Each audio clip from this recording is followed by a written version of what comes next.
Hello everyone. In this video I will address some generalities about assessing speaking. First, we need to look at the great overall challenge about assessing speaking objectively, and that's the role that may be played by an interlocutor. For example, if there's someone who is aware of your current language level, this person can adjust his or her grammatical structure and pronunciation so it is more understandable for you. So by doing this, this interlocutor can make you appear more proficient than you actually are. So that's quite a complicated issue to deal with, especially when the two speakers with a very different level of proficiency are interacting. So it's quite a challenge when you're assessing students in this situation. Then we have the great challenge about assessing speaking in our educational system. We have oversized groups. It's hard to think of assessing students one by one or even in pairs. You have 40 people or more. Limited number of lessons. If you have 3-4 lessons a week in a public institution, this is going to be complicated because you're not going to spend the whole term just assessing your students. You have teachers use Spanish in the class. Unfortunately, there are many English teachers who resort to Spanish a little too much while teaching English, which is not at all advisable. We have students' limited oral production, which is a result of the previous situation. And we have the perception of evaluation components and skills to be trained and tested. Although now we have a more balanced curriculum, in the end the assessment tends to be more written than it should be oral. And people tend to think, okay, grammar is everything that matters, reading is everything that matters. But in the end, in real life, we need more oral communication. Of course, reading and writing are important, but most students are going to be using English in conversational situations. So what can we do about this? If we cannot have formal oral assessment in our class, we can use different speaking tasks or activities that allow us to teach our students and at the same time assess their progress to make future decisions. So we have some major types of oral production tasks. We have imitative tasks. In this case, parroting is expected. You may think of phonetics exercise in which you're just expected to repeat a certain phoneme until you master it. We have an intensive oral production tasks in which you're expected to demonstrate command in grammatical, phrasal, lexical, phonological elements. Okay, we're going to be using this structure, we're going to be using this specific vocabulary words. We have responsive tasks. There's limited or controlled interaction. Interactive, this is more like real life. We have multiple conversational exchanges, and there are extensive oral production tasks in which instances of monologue are expected. You're expected to speak for an extended period of time. Now we're going to look at some general types of testing procedures. Okay, we have which are called communicative drills. So for example, the teacher tells the students, okay, tell me he went home, and the student is just going to say he went home, just repeating and making a minor change in the structure of the phrase, or something just a little more elaborate, like remind him what time it is. Say, oh, excuse me, Mr. Evans, it's 11:45. Or let her know where the principal's office is, and the student is expected to elaborate on this just a little bit. We have picture cues.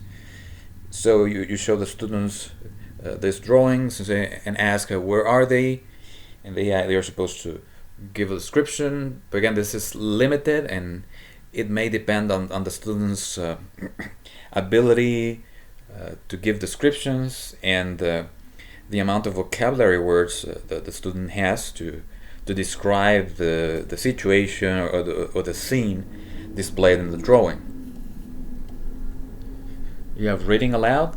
This may be a good procedure to assess a student's overall command of the sound system of a language. However, reproducing sounds perfectly is not synonymous of understanding or successful communication. Yeah, anyone could imitate or otherwise reproduce a sound, and that is no proof of a real understanding. There's paraphrase and explanation. This procedure can be combined with listening and reading or even with visuals. However, it may lack validity because it might depend on the student's paraphrasing or processing skills. We have this, which is called guided roleplay. So we have a predetermined script. The teacher is going to be playing one role and the student the other. And so the conversation starts, and the student is expected to follow the teacher. But the student could end the conversation abruptly, so this could be a problem and a great limitation for this type of testing procedure. We have interviews.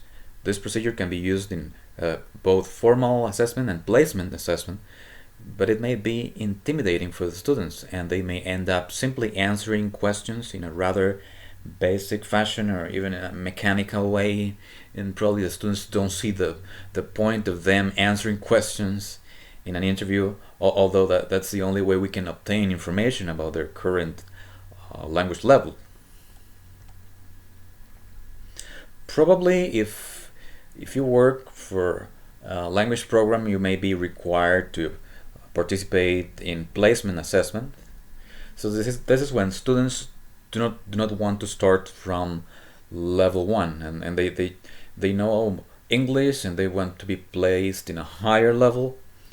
So placement assessment in an oral interview usually takes place in 4 stages, or it should take place in 4 stages. We have warm-up, just getting to know the student a little bit, asking some questions, some basic questions, just a little small talk, like they say.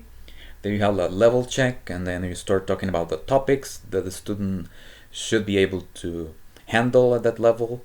Probe means that you should try and see how far the student can go to make sure, okay, should it be placed in level 2, 3, maybe 4? And wind down. That we should not end this placement assessment abruptly. It's just, okay, just that we warmed up, then we need to wind down the conversation. So because we need to remember we're working with people, not machines. So we need to be kind. We have role plays, discussions, conversations. Probably you're familiar with this format.